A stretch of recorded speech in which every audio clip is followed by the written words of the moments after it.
श्याम ने अपनी पत्नी राधा को आवाज लगाते हुए कहा, राधा, जल्दी से खाना लगा दो, मुझे काम से बाहर जाना है।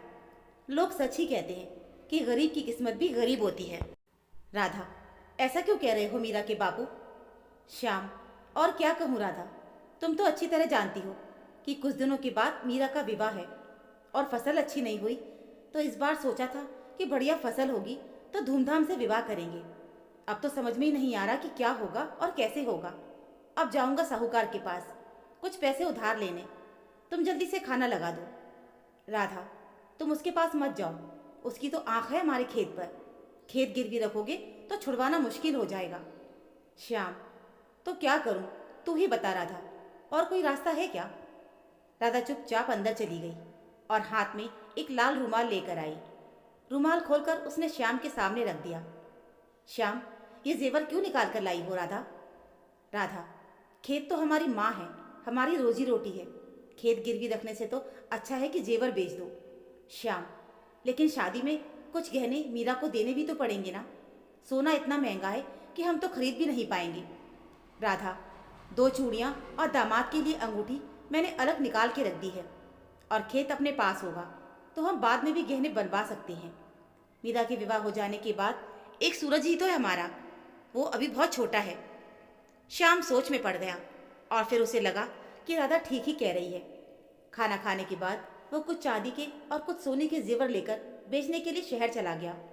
हालांकि जेवर कुछ ज़्यादा नहीं थे, लेकिन फिर भी सोना महंगा होने के कारण उसे अच्छी खासी रकम मिलने की उम्मीद थी।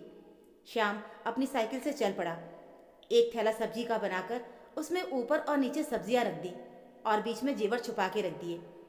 वो समय पर शहर पहुंच गया था और जेवर बेचने के बाद उसे सही दाम भी मिल गया था। वापसी में उसने अखबार में लपेटे हुए नोटों की गड्डी उसी तरह थैले में रख दी।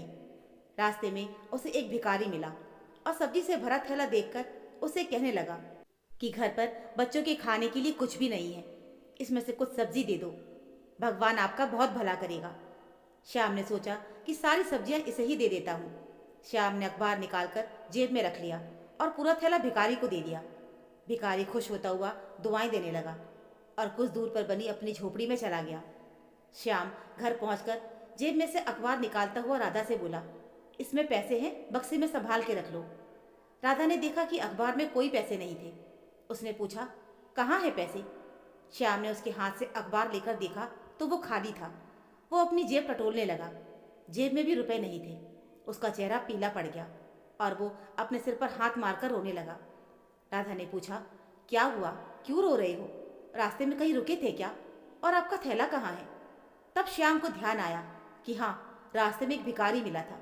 या तो रुपए थैली में रह गए हैं या फिर कहीं पर गिर गए हैं। अब तो वो भिखारी वापस देगा भी नहीं। राधा, चलिए ना, हम दोनों साथ चलते हैं और रास्ते में देखते हुए चलेंगे, क्या पता कहीं गिर गए हो। राधा और श्याम रास्ते भर रुपए ढूंढते हुए भिखारी के बैठने के स्थान तक पहुंचे। दोनों बहुत परेशान दिख रहे थे, आंखों में आंसू भरे हुए थे कि तभी भिखारी वहां आया और बोला, अरे बाबूजी, आप, क्या हुआ, बहुत परेशान दिख रहे हो। श्याम, जब मैंने तुम्हें सब्जी का थैला दिया तो मेरा यहाँ कुछ कीमती सामान गिर गया था। भिखारी, क्या गिरा था बाबूजी? राधा, भैया, बिटिया की शादी के लिए गहने बेचकर कुछ पैसे जोड़े थे, वही सारे के सारे गिर गए। अब ना जाने शादी कैसे होगी। भिखारी अपनी झोपड़ी में चला गया और जब वो बाहर आया तो उसके हाथ में नोटों की वही गड्डी थी। उसने कहा, कहीं ये तो नहीं? श्याम खुश होता हुआ बोला, हाँ हाँ, यही तो है, मैंने अखबार में लपेटी थी। अखबार में से निकलकर शायद यही गिर गई हो और खाली अखबार को मैंने अपनी जेब में रख लिया। भिखारी, बाबूजी, जब अपनी झोपड़ी में मैं बच्चों को सब्जी का थैला देकर बाहर आया तो ये पैसे यहाँ गिरे पड़े थे और आप कहीं नजर नहीं आए। मुझे लगा कि शायद कोई ना कोई ढूंढता हुआ आएगा जरूर। श्याम भिखारी को गले लगाता हुआ बोला, धन्यवाद भाई, तुम्हारा बहुत बहुत धन्यवाद। तुमने गैर होते हुए भी अपनों से बढ़कर काम किया है, बहुत बहुत धन्यवाद। राधा ने भी उसे बहुत बहुत धन्यवाद दिया। श्याम भिखारी को कुछ इनाम देने लगा तो उसने लेने से इनकार कर दिया और कहा कि आप समझ लीजिए, मैंने ले लिया है और इसे मेरी तरफ से बिटिया की शादी का सगुन समझकर रख लीजिए।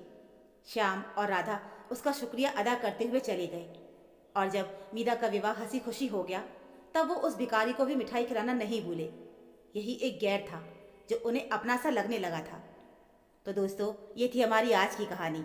उम्मीद है आपको हमारी ये कहानी ज़रूर पसंद आई होगी। कहानी अच्छी लगी हो तो प्लीज़ वीडियो को लाइक और चैनल को सब्सक्राइब ज़रूर कर लीजिएगा। मिलते हैं फिर एक और नई कहानी के साथ। तब तक के लिए धन्यवाद।